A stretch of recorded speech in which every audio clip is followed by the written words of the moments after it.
am Renee Wuchich, Matthew's mom, and I am co-founder of Cure AHC. My son Matthew is 7 years old, and he was diagnosed at the age of 18 months.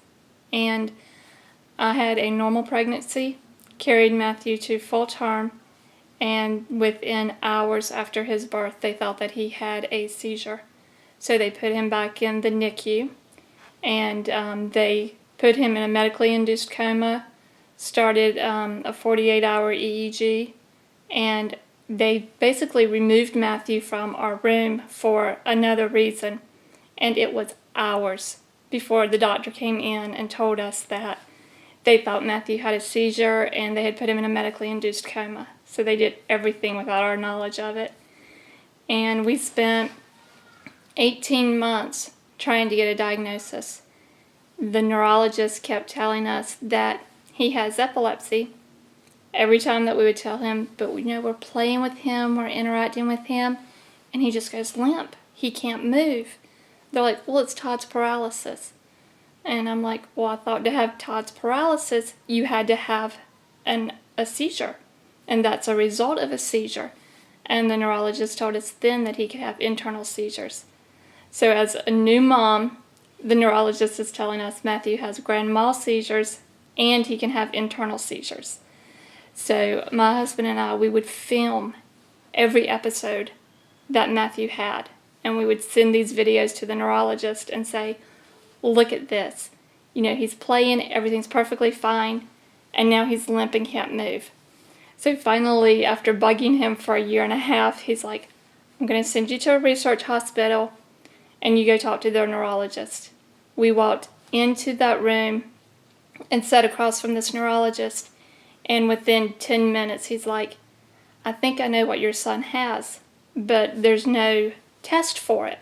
So what we do is a clinical diagnosis, which means I'll admit him to the hospital for 3 days and run all these tests, and you basically start with a list of possibilities and you start crossing them out. And at the end of the day, when nothing else matches, you're left with AHC. So that's how we got the diagnosis.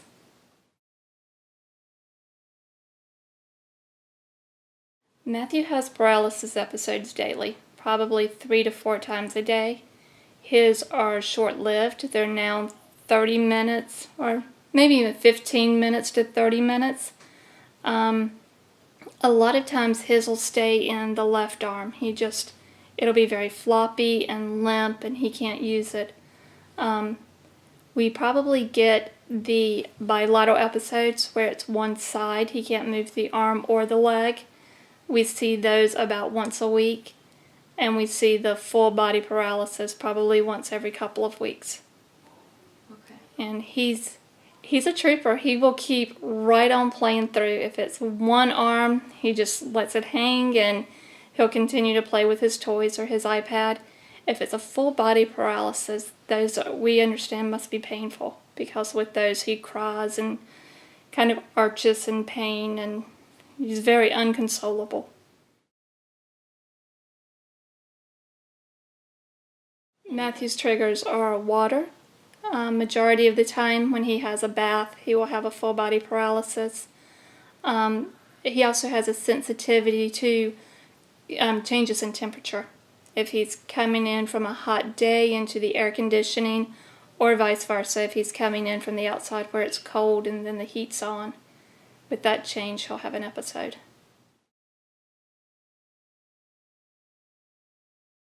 When we meet someone for the first time who doesn't know what AHC is, we explain alternating hemiplegia of childhood as being a rare neurological disease, and we relate it to other more common known illnesses. We would say that he has the movement problems of a child with mild cerebral palsy, he has the learning disabilities of a child with autism, and he has the behavioral issues of a child with ADHD. And we explain to them it's a rare neurological disorder, and he has recurring bouts of temporary paralysis.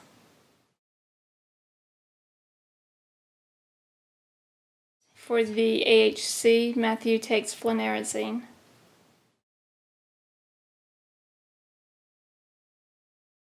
Matthew is in the 1st grade, and he attends Wake Forest Charter Academy, and he is in what is known as a blended class. He goes to a regular mainstream first grade class for your specials, your art, music, technology lab, PE.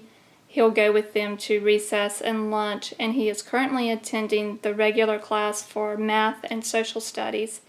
And then he goes to a resource room, which is a smaller group of 3 or 4 students to get reading, handwriting, science, and some additional help with math.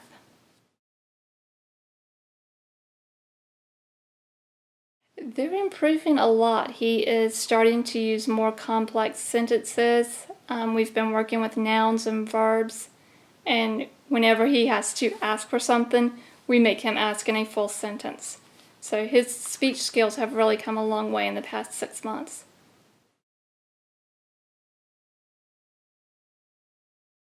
I would say with majority of the other kids we've met with AHC, Matthew is probably pretty average.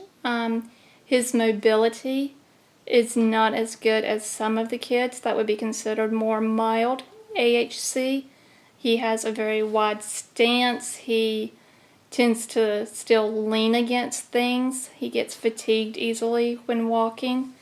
He cannot jump rope. He cannot maneuver between grade changes, like stepping down a curb. He doesn't think about the curb or the step. He just keeps walking. But verbally, he seems to be average or a little better.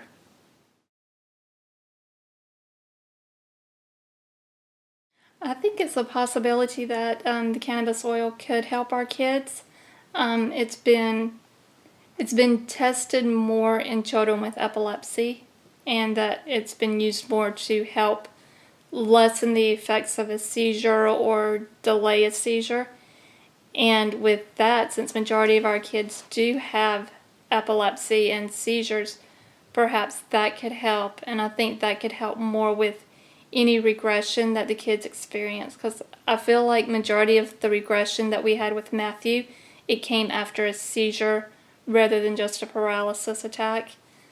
It's not available in our state, but I know it's a very controversial issue right now. That I think it could have the possibility of helping, and would definitely, if it's available, would be worth talking to the neurologist.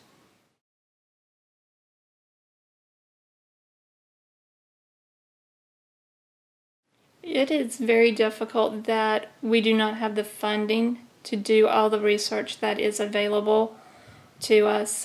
It took a long time to get to the cause, and it's going to take a long time to get to having everybody on the same page and having all the doctors working together. And I think there are plenty of things out there in the medical community that would be advantageous to help at least improve the quality of life of our children. But the funding is so limited, and it's hard to get the public to take an interest in AHC because it is a rare disorder, and so many people are like, I've never heard of that.